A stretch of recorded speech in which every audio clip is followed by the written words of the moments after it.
financial freedom can only come through wealth creation. And finally, sustained financial freedom can only be realized through passive income. And so I will largely be talking about passive income. When I talk about financial freedom, you could actually be employed, high earning, and you feel financially free because you're meeting your needs, you have no debt, you're able to fulfill your divine assignment, maybe you're serving in church, and you're helping others fulfill theirs.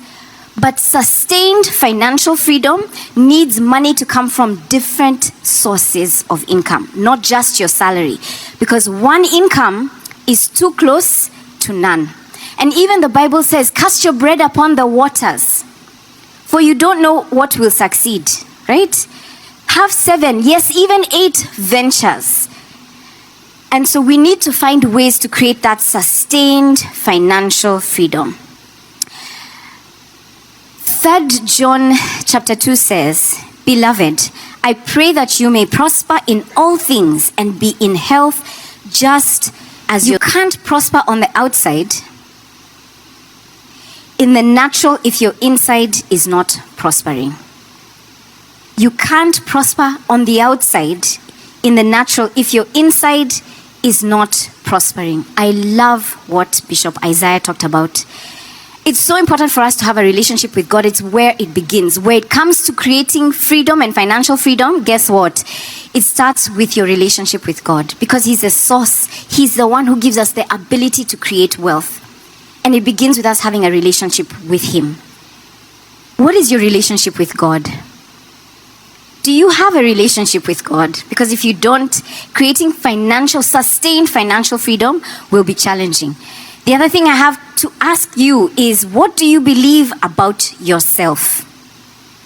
Because if your mindset is that was described by Dr. Dembo, then we will have a problem. What do you believe about yourself? So where do you start? And it starts with an active income. So of course you have to begin with a relationship with God. You know God, you have an assignment, you're clear about what you're here for. And the reason I'm saying it begins with God, the Bible tells us about a story of a young man. Well, I don't know whether he was young, but he was a rich man. He worked hard, he was a farmer, he had lots of grain, he filled the barns, and then he stopped farming and he said, now I have enough to sustain me, I can now retire and now wait to die. And what did God call him? He called him foolish. Because he had built up treasures for himself here on earth and none in heaven. And so we have to make sure that we do that ourselves. Make sure that we build up our treasures in heaven. So it starts with a relationship with God. The second thing it starts with is what I have there on the screen. It's an active income. What's an active income? That earned income that you receive from your business or from a salary. But that active income is not sustainable because you will get tired one day. If you're working in your business and you have to be in your business for your business to run and give you an income, the day you stop, what happens to the income?